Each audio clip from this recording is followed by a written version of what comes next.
जय श्री कृष्णा दोस्तों पिछले वीडियो में हमने दर्शन किए थे दान घाटी के मंदिर के आसपास के सारे एरिया के, और उसके बाद हमने दर्शन किए थे राधा कुंड के, और बीच में जो भी चीज़ें हमें पड़ती गई रास्ते में वो हम आपको दिखाते गए और दर्शन कराते गए। और अब हम बढ़ रहे हैं थोड़ा सा और आगे की तरफ, और देखिए सामने एक शिव जी हैं जिनके पंचमुख मतलब पंचमुखी शिव जी हैं, जिनकी मूर्ति आपको ये सामने दिखाई दे रही है। और इनके लिए कहते हैं कि जब सृष्टि आरंभ हुई थी, जब कुछ भी नहीं था, तब प्रथम देव शिव ने सृष्टि की रचना के लिए पंचमुख धारण किए थे। त्रिनेत्रधारी शिव के 5 मुखों से ही 5 तत्वों की उत्पत्ति बताई जाती है, जल, वायु, अग्नि, आकाश और पृथ्वी। तो इस तरीके से ये पंचमुखी शिव हैं। और अब हम जरा ये साइड में जो लोग परिक्रमा करने बैठे हैं बाबा जी, जरा इनसे बात करते हैं।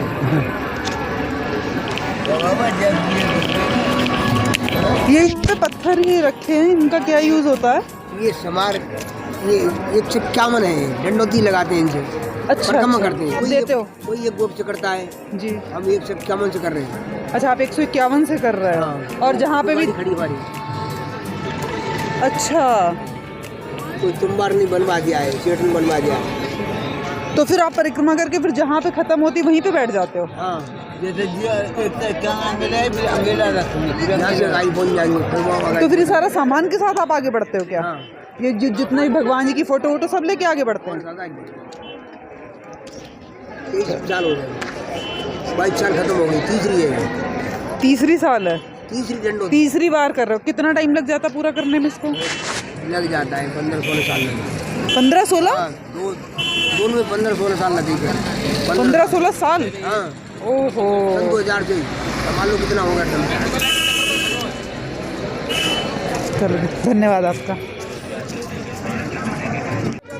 तो दोस्तों, आपने कृष्णा जी के लिए पागलपन तो देख ही लिया कि इस उम्र में भी वो 15-16 सालों से दंडवत प्रणाम करते हुए पूरी परिक्रमा लगा रहे हैं गोवर्धन की। देखिए कितना सुंदर गेट है दोस्तों, बहुत ही सुंदर।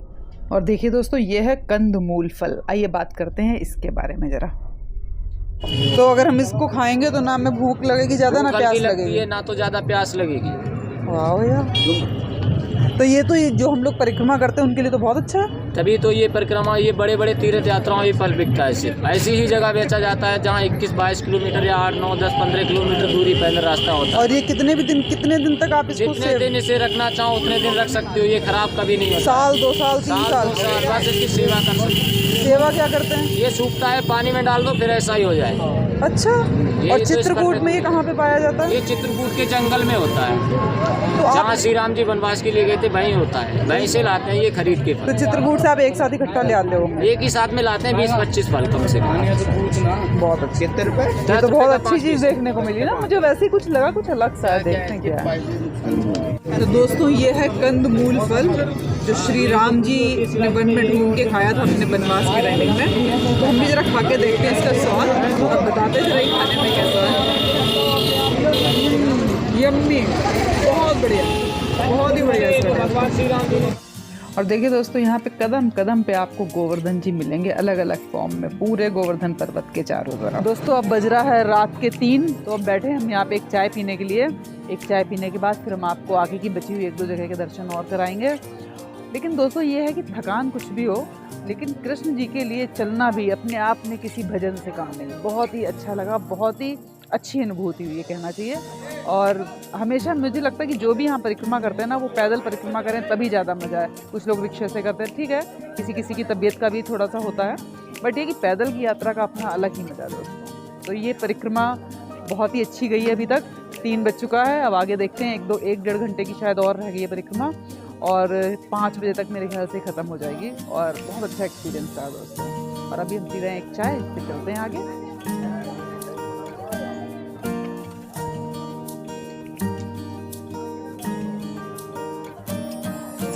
दोस्तों, क्या आप जानते हैं कि गोवर्धन पर्वत यहाँ पर कैसे आया और वो क्यों दिन पे दिन छोटा होता जा रहा है? तो दोस्तों, इसके लिए बड़ी एक अच्छी सी कहानी है।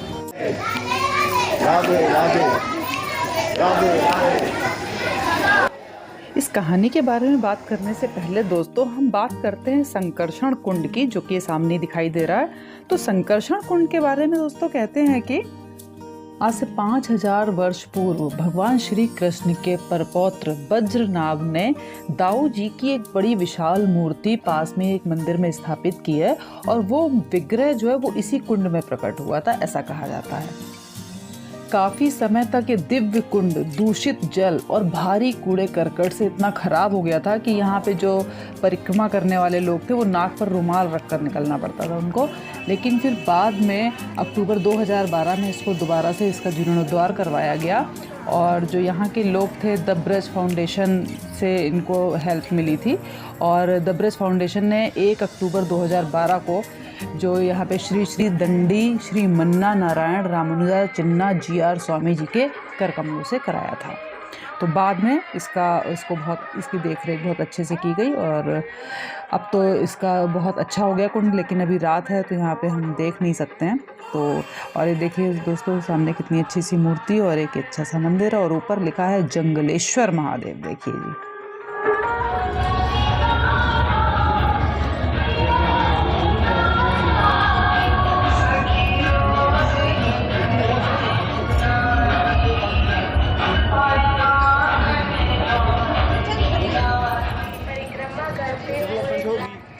दोस्तों इस पर्वत के बारे में ऐसी मान्यता है कि इस पर्वत की खूबसूरती से पुलत्स्य ऋषि बहुत प्रभावित हुए। उन्होंने द्रोणांचल पर्वत से इसे उठाकर साथ लाना चाहा। तब गिरिराज जी ने पुलत्स्य ऋषि से कहा कि आप मुझे जहाँ भी पहली बार रखेंगे मैं वहीं पर स्थापित हो जाऊँगा। तो कहते हैं कि इस पर्वत को लाते वक्त रास्ते में साधना के लिए ऋषि ने इस पर्वत को नीचे रख दिया। फिर वह दोबारा इस पर्वत को हिला भी नहीं सके। इससे क्रोध में आकर उन्होंने पर्वत को ये श्राप दिया कि वह हर रोज घटते जाएंगे। माना जाता है कि उसी समय से गोवर्धन पर्वत का आकार लगातार घटता ही जा रहा है। और दोस्तों देखिए अब जरा बानर महाराज जी के भी दर्शन कर लेते हैं। और दोस्तों आप देखेंगे गोवर्धन पर्वत के चारों तरफ सिर्फ आपको 2 ही 3 चीज़ें बहुत ज़्यादा मात्रा में दिखाई देंगी। वो है हनुमान जी की मूर्तियाँ और गोवर्धन महाराज जी की जो अलग अलग चीज़ों से, कहीं गोबर से बनाई गई हैं, कहीं मिट्टी से बनाई गई, अलग अलग तरीके से उनकी शेप बनाई गई है हर जगह।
दोस्तों इस हनुमान जी की मूर्ति को देखिए।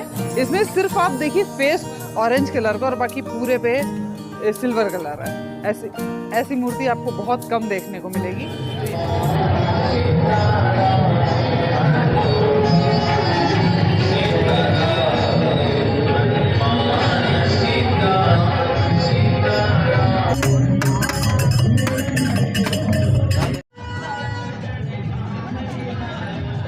चलिए दोस्तों अब आपको लेके चलते श्री कृष्ण जी के खास मित्र पुंछरी का लौठा के पास। तो दोस्तों इनके बारे में कहा जाता है कि ये जो हैं श्री कृष्ण के मित्र तो हैं ही और साथ में परिक्रमा करने वालों की हाजिरी लेते हैं, मन की इच्छा पूरी करते हैं, जो भी मांगोगे मिल जाएगा। और इनका भोग है माखन मिश्री और यही भोग ठाकुर जी को भी लगता है। इसी से पुंछरी का लौठा की महत्ता भी पता चलती है। तो यहाँ के बारे में कहते हैं कि धन्य धन्य पुंछरी को लौटा, अन्न खाए ना पानी पिए, पड़े रहे सिलौटा, धन्य धन्य पुंछरी को लौटा। ऐसा कहते हैं इनके बारे में। और सतयुग के शिव, त्रेता के हनुमान, द्वापर के मधुमंगल और कलयुग के पुंछरी का लौटा। तो कहते हैं कि ये जो सखा है कृष्ण जी के, ये गिरिराज जी के चरणों में बैठकर द्वारिका से कृष्ण जी के आने का इंतज़ार कर रहे हैं और तभी से इनका नाम पड़ गया है पुंछरी का लौटा।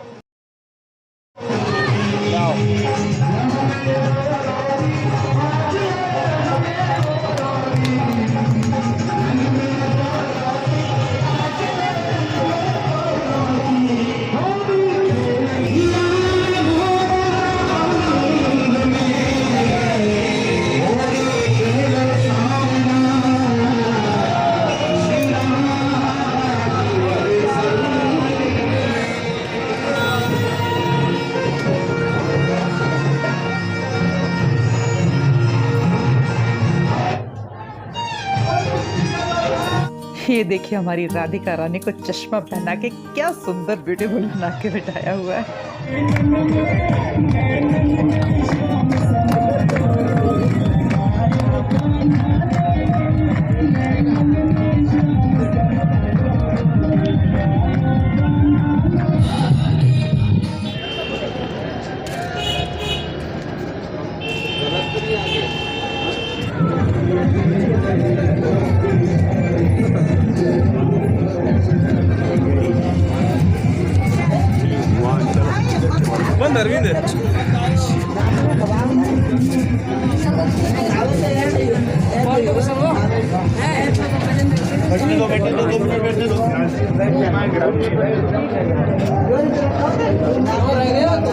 बोल गोवर्धन महाराज की जय। बाबा जी, ये कान वाले बाबा क्यों लिखा है इस पे? ये कान में कह दो तो काम सिद्ध हो जाता है। अच्छा हाँ, लिखिए कान वाले बाबा। अच्छा अच्छा, कान में कह जाओ तो वो काम हो जाएगा। काम हो जाएगा, फिर इनकी सेवा कर जाओ। दही है, दूध है, माखन, भोग लगा दो आगे। अच्छा, इनके कान में बोलोगे तो काम हो जाएगा।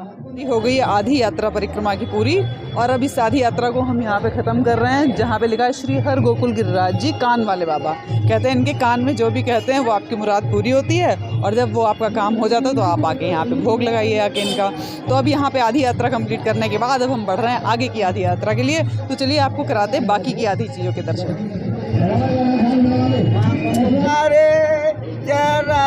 मोहन प्यारे गिरि गोवर्धन बेगाई चराइला बंसी वारे, तेरे द्वार पे आयो ग्वाला, तुम चलो नंद के लाला, गिरि गोवर्धन बेगाई चराइला बंसी। और दोस्तों अब जब पता चल ही गया है कि कान वाले बाबा मुरादें पूरी कर ही देते हैं, तो हमारे साथी लोग भी लाइन से लग गए हैं बाबा जी के कान में कहने के लिए। और ये देखिए हमारे साथियों में से एक हमारे हेमंत जी हैं, वो गए हैं कान में कुछ कहने और चुपचाप से कुछ कह रहे हैं। अच्छी बात है। कोसी चल रही है, कोसी तो फिर अरे कर सागरी जाइयो, तू गहन गाई चराइयो, तू कोर सागरी जाइयो, तू गहन गाई चराइयो, काजक पाई चराइला बंसी। अपने दुखों को भूलने के लिए परमात्मा को याद करो।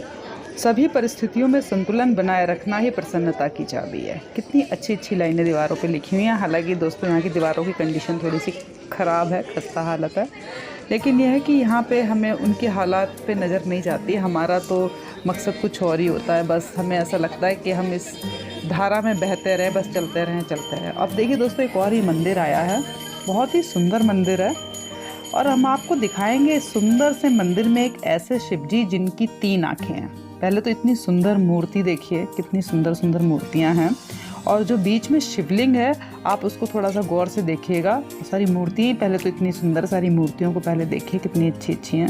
शिव जी कितने अच्छे रखे हुए मूर्ति, और बीच में शिवलिंग अब देखिएगा कितनी सुंदर है, और उनकी आज्ञा चक्र पे भी मतलब 3 आँखें दिखाई गई शिवलिंग पे। बहुत ही रेयरली ऐसे शिवलिंग दिखाई देते हैं दोस्तों।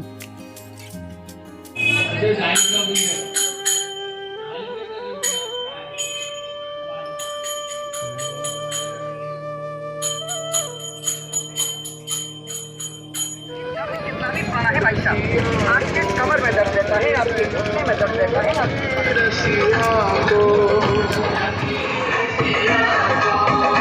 रसिया को नार बनाओ रे, रसिया को।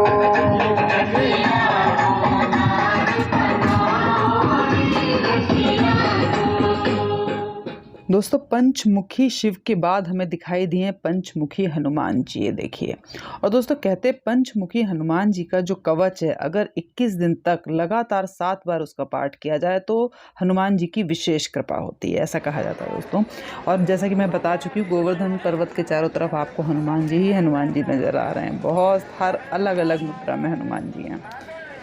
तो दोस्तों देखिए रास्ते का नज़ारा, इस समय बज रहे हैं सुबह के 4:30, और देखिए क्या हो रहा है सड़क पे माहौल। लोग आ रहे हैं, जा रहे हैं, कहीं पे अंधेरा है, कहीं पे रोशनी है, कहीं पे सन्नाटा है, कहीं पे शोरगुल है, और बस ऐसे ही हम चलते जा रहे हैं। और देखिए फिर मिल गए एक हमें हनुमान जी, ये रहे एक और हनुमान जी, जय हनुमान। और इनसे थोड़ा सा और आगे बढ़ते हैं तो एक और हमें सुंदर सा मंदिर दिखाई देता है। चलिए करते हैं इसके भी दर्शन। तीर्थ में आए, तीर्थ में आने का फल प्राप्त करो। तीर्थ में आने का फल जब भी मिलता है जब तीर्थ के मंदिर। और ये देखिए सामने है नरसिंह देव भगवान, कितनी अच्छी सी मूर्ति है। थोड़ा अंधेरा है लेकिन फिर भी दिखाई तो दे रहे हैं। बहुत अच्छी मूर्ति है दोस्तों। जय प्रभु, जय हनुमान, जय भगवान, जय। आ रही है और अब एक और हम सुंदर से हनुमान जी के पास पहुंचे। उनकी आंखें देखिए कितनी सुंदर है। दोस्तों आप इस मंदिर की सारी मूर्तियों के दर्शन कीजिए और हम आपको बताते हुए चलते हैं कि क्यों गोवर्धन परिक्रमा के चारों तरफ ज़्यादातर हमें जो है हनुमान जी की मूर्ति दिखाई दी हैं, अलग अलग स्वरूप में, अलग अलग रूप में। तो इसके पीछे लोग कहते हैं ऐसा पौराणिक मान्यता ऐसी है कि जब श्री कृष्ण भगवान ने गोवर्धन पर्वत को अपनी सबसे छोटी उंगली पर उठा के सभी लोगों की रक्षा की थी, लेकिन गोवर्धन पर्वत को उठाने की जो सारी लीला थी वो हनुमान जी पहले से ही रच गए थे। उन्हीं की वजह से गोवर्धन पर्वत को पूजनीय बनाया गया। ये बात बहुत कम ही लोग जानते हैं। तो दोस्तों पौराणिक मान्यता के अनुसार बताते हैं कि त्रेता युग में जब भगवान राम ने अवतार लिया था, उस समय लंका की तरफ जाने के लिए जब भगवान राम के नेतृत्व में वानर सेना समुद्र पर सेतु का निर्माण कर रही थी, उस समय इसके लिए बहुत से पत्थरों की ज़रूरत हुई। हनुमान जी हिमालय पर गए और एक पर्वत को वहाँ से उठाकर समुद्र की ओर लेकर चल पड़े, लेकिन रास्ते में उन्हें पता चला कि पुल तो बनकर तैयार हो चुका है। तो हनुमान जी ने पर्वत को वहाँ रख दिया। पर्वत ने कहा कि मैं ना तो राम के काम आया और ना अपने स्थान पर रह सका। पर्वत की ये बात सुनकर हनुमान जी ने कहा कि जब द्वापर युग में भगवान राम श्री कृष्ण के रूप में अवतार लेंगे, उस समय वह आपको अपनी उंगली पर उठाकर देवता के रूप में प्रतिष्ठित करेंगे। इस तरह हनुमान जी ने गोवर्धन को देवता बनाने की लीला पहले से ही रची हुई थी, ऐसा मान्यता है, ऐसा पौराणिक कथाओं के अनुसार कहा जाता है। और दोस्तों देखिए इस मंदिर में मुझे स्वास्तिक का निशान उल्टा दिखाई दिया, आपने अभी पीछे नोटिस किया हो तो। अब पता नहीं ये गलती से है या इसका कुछ मुझे समझ नहीं आया, जो भी है। बाकी देखिए इस मंदिर की मूर्तियाँ कितनी सुंदर सुंदर है। सारी मूर्तियों पर नज़र डालिए ज़रा।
चिट्ठी लेके द्वारिका जइयो।